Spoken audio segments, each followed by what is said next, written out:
चलते हैं बेटा। अब आपका चल रहा है क्लास 8 में लॉ ऑफ एक्सपोनेंट। इसके 5 लॉ के दिए गए हैं। फर्स्ट आपका ये है, सेकंड ये है, थर्ड ये है, फोर्थ ये है, फिफ्थ ये है। तो यहाँ अगर हम देखें, यहाँ फर्स्ट लॉ ऑफ एक्सपोनेंट क्या है, अगर देखें a to the power m multiply a to the power आपका क्या है n। इस चीज को आप रिटर्न ऐसे करेंगे, a टू द पावर क्या होगा आपका m प्लस n, मतलब a पे पावर m मल्टीप्लाई a पे पावर n इज इक्वल आपका क्या होगा a पे पावर m प्लस n। अगर यहाँ देखें कॉमन चीजें है क्या, तो अगर हम यहाँ पे देखेंगे कॉमन आपका जो यहाँ बेस है वो भी a है, जो यहाँ का बेस है ये भी क्या आपका है a है। तो आप इस टॉपिक को आप लिख सकते हैं a टू द पावर क्या होगा आपका m प्लस n। अगर हम यहाँ राइट करें तो यहाँ अगर हम डिजिट ले रहे हैं बेटा, अगर एग्जाम्पल के थ्रू अगर हम ले a पे 2 पे पावर क्या मतलब कितना दिया गया 3 और मल्टीप्लाई 2 पे पावर आपका क्या हो 5। तो इस चीज को अगर हम देखें तो यहाँ आपको कॉमन क्या दिख रहा है, तो कॉमन यही है कि इसका जो बेस है वो 2 है, इसका भी बेस क्या आपका क्या है 2, यहाँ पावर 3 है, यहाँ पावर आपका क्या होगा 5 है। तो इस कंडीशन को आप सीधे क्या कर सकते हैं, राइट कर सकते हैं।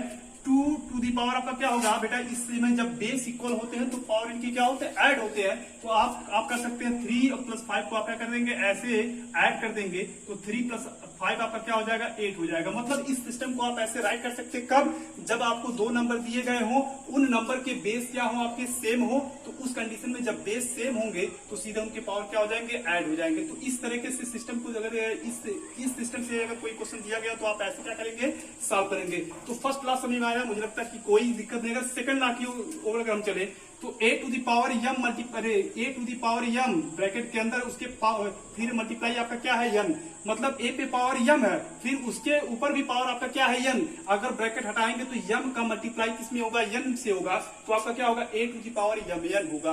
मतलब अगर कोई नंबर दिया गया हो उसके अंदर एक पावर हो, फिर ब्रैकेट के बाहर भी उसका एक कोई पावर हो, तो सीधे जब हम ब्रैकेट को हटाएंगे बेटा तो सीधे क्या होगा उन दोनों का आपस में मल्टीप्लाई होगा। अगर हम देखें यहाँ 2 पे पावर अगर आपका 3 रहे और फिर इस पे पावर आपका क्या है 4, तो आई थिंक अगर हम देखें यहाँ अगर 2 पे पावर आपका क्या है 3, फिर पे पावर क्या आपका क्या है 4। अगर देखिए अगर यहाँ कंपैरिजन करेंगे तो a पे पावर m है, फिर पे पावर आपका क्या है n, जहाँ m डिफरेंट है n भी क्या है डिफरेंट। तो वैसे ही हमने एक एग्जांपल लिया 2 पे पावर आपका 3 है, फिर इस पे भी पावर आपका क्या है 4 है, तो सीधे आप क्या करेंगे जो ही आपका ब्रैकेट ये हटेगा बेटा तो सीधा आपका क्या होगा 2 पे पावर 3 4 जो आपका क्या हो जाएगा 12 है।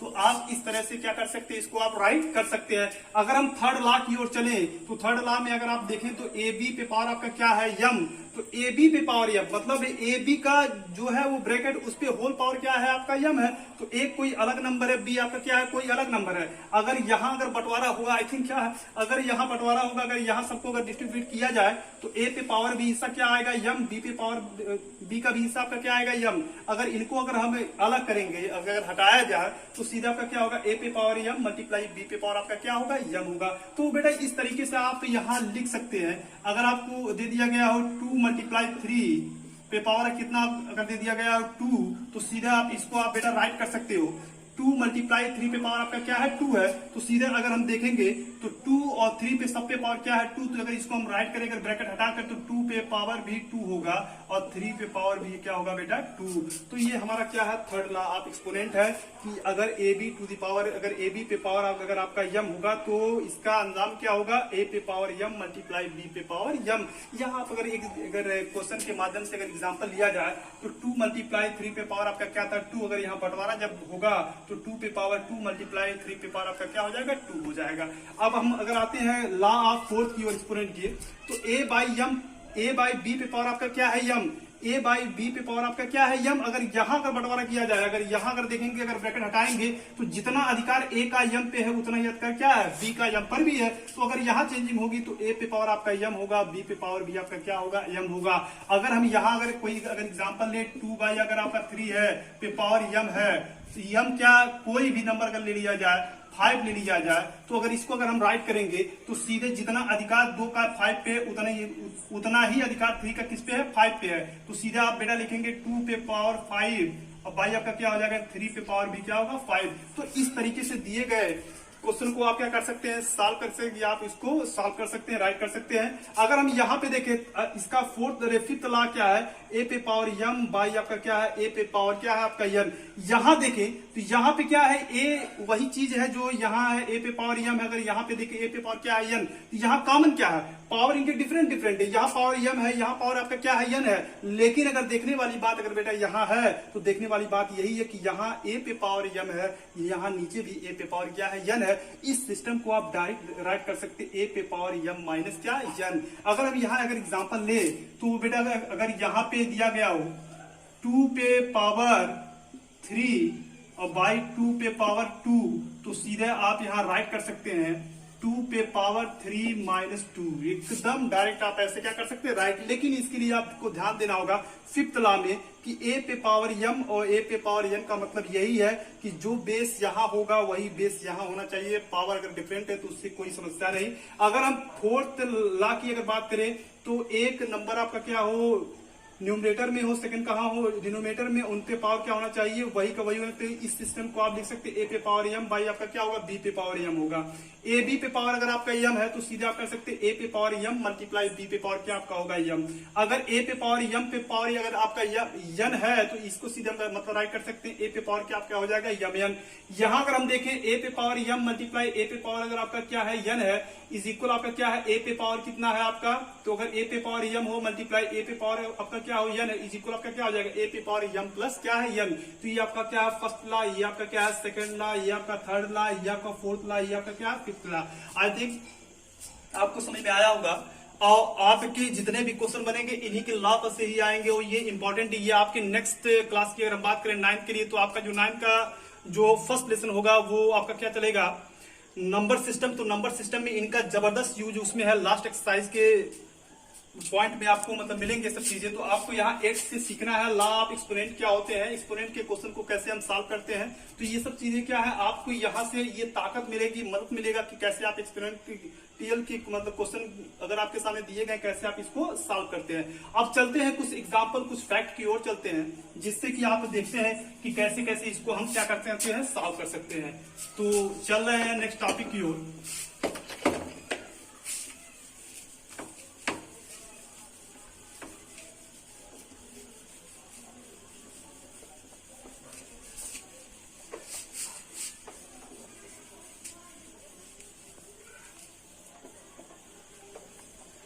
कुछ क्वेश्चन बेटा इसमें इंपॉर्टेंट ये होता है कि अगर आपके सामने अगर दे दिया जाए कोई भी नंबर हो और उस नंबर पे पावर क्या हो 0 हो, अगर कोई भी नंबर अगर आपको दे दिया गया उस पावर पे क्या हो 0 हो तो उसका मीन्स क्या होता है 1। ये सब चीजें तो कहना आसान है लेकिन कुछ बच्चों के दिमाग में आता है कि सर ये कैसे 1 होता है क्या चीजें। तो आपको आज इन्हीं चीजों पे ही चर्चा करना है, इनके मैटर को कैसे हम सॉल्व करेंगे इन्हीं पे डिस्कस चल रहा है। तो अगर हम देखें a टू द पावर अगर 0 इज इक्वल क्या होता है 1, या अगर आई थिंक ऐसे क्वेश्चन आपके सामने आ जाएंगे 2 पे पावर 0 आप कर सकते हैं 1 डायरेक्ट कर सकते हैं। लेकिन कैसे अगर दे दिया गया हो 525 अगर दे दिया गया उस पे पावर 0 इसका मीन्स भी क्या हो जाएगा 1। या अगर ऐसे दे दे -760 अगर दे दिया गया 700 आपका क्या हो 10 हो -710 अगर इस पे पावर अगर 0 इसका मीन्स क्या हो जाएगा 1 हो जाएगा। तो इस सिस्टम को कैसे आपको सॉल्व करना है, ये चीजें कहां से आया फैक्ट, तो यही चीजें आपको सीखनी होंगी कि कैसे इनके प्रॉब्लम को हम क्या कर सकते हैं सॉल्व करेंगे। तो अगर हम एग्जांपल के थ्रू अगर हम देखें तो अगर यहाँ अगर देखा जाए बेटा तो अगर a टू द पावर अगर 0 इज इक्वल क्या है 1, तो सबसे पहले आपको लेना होगा यहाँ 2 साइड है, एक आपका क्या है लेफ्ट हैंड साइड, सेकंड आपका क्या है राइट हैंड साइड। तो यहाँ अगर हम देखें तो सबसे पहली बात अगर हम करें लेफ्ट हैंड साइड की तो a टू द पावर आपका क्या है 0, तो a टू द पावर आपका क्या है 0 मतलब हमने यहाँ अटेम्प्ट किया कौन सा लेफ्ट हैंड साइड, तो लेफ्ट हैंड साइड आपका क्या है a टू द पावर 0, हमें दिखाना क्या है इज इक्वल क्या 1। तो इस सिस्टम को आप क्या लिख सकते हैं, तो a टू द पावर 0 को आप लिख सकते हैं 1 - 1 या 2 - 2 3 - 2 3 - 3 आप कर सकते हैं, 4 - 4 आप कर सकते हैं राइट। मतलब हमने यहाँ सबसे छोटा डिजिट हमने लिया जिससे कि आपको समझाने में आसानी हो कि कैसे इसको हम सॉल्व कर रहे हैं, जिससे कि सारी बातें आपके दिमाग तक पहुंचे। तो यहाँ हमने क्या लिया a टू द पावर अगर 0 तो इसको हम लिखेंगे a पे पावर क्या आपका हो जाएगा 1 - 1। तो इस सिस्टम को बेटा आप लिख सकते हो, बस वही वाली कहानी मतलब कंडीशन इस पे है। क्या था यहाँ a पे पावर m था मल्टीप्लाई a पे पावर क्या था n, तो हमने कहा बेटा क्या हो जाएगा जब दोनों के बेस सेम है तो आपका हो जाएगा a पे पावर m प्लस n। लेकिन यहाँ कंडीशन बनी क्या है, यहाँ के दोनों क्या हुए यहाँ पे जुड़े हुए हैं, तो इस सिस्टम को आप राइट कर सकते हैं a पे पावर 1 मल्टीप्लाई a पे पावर आपका क्या हो जाएगा -1 हो जाएगा। अगर हम यहाँ पे देखें तो a पे पावर आपका जो पॉजिटिव वाला वो थोड़ा ऊपर का ऊपर रह जाएगा। इस निगेटिव वाले वैल्यू को अगर हम नीचे डाउन करेंगे तो यहाँ जो इसका पावर निगेटिव है वो आपका क्या हो जाएगा, पॉजिटिव हो जाएगा। ए पे पावर क्या हो जाएगा, अगर यहाँ माइनस में है तो यहाँ क्या हो जाएगा, प्लस में हो जाएगा। इसी चीज को आपको देखना, तो यहाँ ए पे पावर 1 से ए पे पावर क्या आ जाएगा 1, कैंसिल इज इक्वल आपका क्या आया 1 इज इक्वल आप क्या कर सकते हैं राइट हैंड साइड। तो इसी चीज को आपको देखना कि अगर आज के बाद अगर आपके सामने अगर ऐसे कोई फैक्ट आते कि कोई अगर नंबर दिया गया हो, उस नंबर पे पावर अगर आपका 0 हो तो कैसे उसको हम राइट करेंगे। तो उसका कोई भी नंबर अगर दिया गया हो, अगर उस पे पावर 0 है तो 100% हुआ किसके इक्वल होगा, 1 के इक्वल होगा। कैसे होगा, यहाँ पे क्या है सामने मतलब दिया गया है। अगर यहाँ पे अगर हम देखें, अगर यहाँ एक फैक्ट आता है कि इसी क्वेश्चन में जो अप्लाई किया गया है, बेटा अगर यहाँ पे दे दिया गया हो ए पे पावर -m, तो सीधा आप इसको राइट कर सकते हैं ए पे पावर क्या हो जाएगा, अगर ए पे पावर -m दिया गया तो इस सिस्टम को आप राइट करेंगे ए पे पावर क्या हो जाएगा, अरे ए पे पावर अगर -m दिया गया तो इसको क्या आप लिखेंगे, इसको आप डायरेक्टली लिखेंगे कि ये जो माइनस में है इसको आपको प्लस में मतलब बनाना होगा। तो इसको सीधा आप लिख देंगे ए टू दी पावर क्या हो जाएगा 1/a to the power m हो जाएगा। तो इस सिस्टम का यहाँ पे यूज किया गया है। अगर हम देखें यहाँ इसका यूज हुआ कहाँ है, यहाँ पे हुआ ए पे पावर क्या है आपका -1, तो ए पे पावर अगर आपका -1 जब तक ये ऊपर है तब तक माइनस में है, जो ही आप नीचे कर देंगे क्या हो जाएगा प्लस में। वही सिस्टम तो यहाँ अप्लाई किया गया है। ए पे पावर -m है, इसको अगर डायरेक्टली अगर हमको लिखना होगा तो 1/a टू दी पावर आपका क्या हो जाएगा m। जब तक यहाँ था माइनस में था, जो ही हम इसको रेसिप्रोकल के फॉर्म में लिखे क्या आपका हो गया प्लस में। अगर ये यहाँ प्लस के फॉर्म में होगा तो इसको अगर हम राइट करेंगे, अगर 1/a to the power m ऐसे है, अगर इसको अगर हम ऐसे लिखेंगे तो ए पे पावर आपका क्या हो जाएगा -m होगा। तो सीधे कंडीशन यहाँ पे बनी है, ए पे पावर -1 था तो इसको हम लिखेंगे, अगर पॉजिटिव का लिखना होगा तो 1/a टू दी पावर 1, तो a टू दी पावर 1 से a टू दी पावर 1 क्या हो जाएगा कैंसिल, बचेगा क्या 1, यही हमारा क्या है राइट हैंड साइड। तो इस सिस्टम को क्या करेंगे आप ऐसे आप सॉल्व करेंगे। अब कुछ क्वेश्चन के माध्यम से हम बात करने जा रहे हैं कि इसके एक्सरसाइज के क्वेश्चन को कैसे हम सॉल्व करेंगे। तो कुछ क्वेश्चन के माध्यम से इस चैप्टर की शुरुआत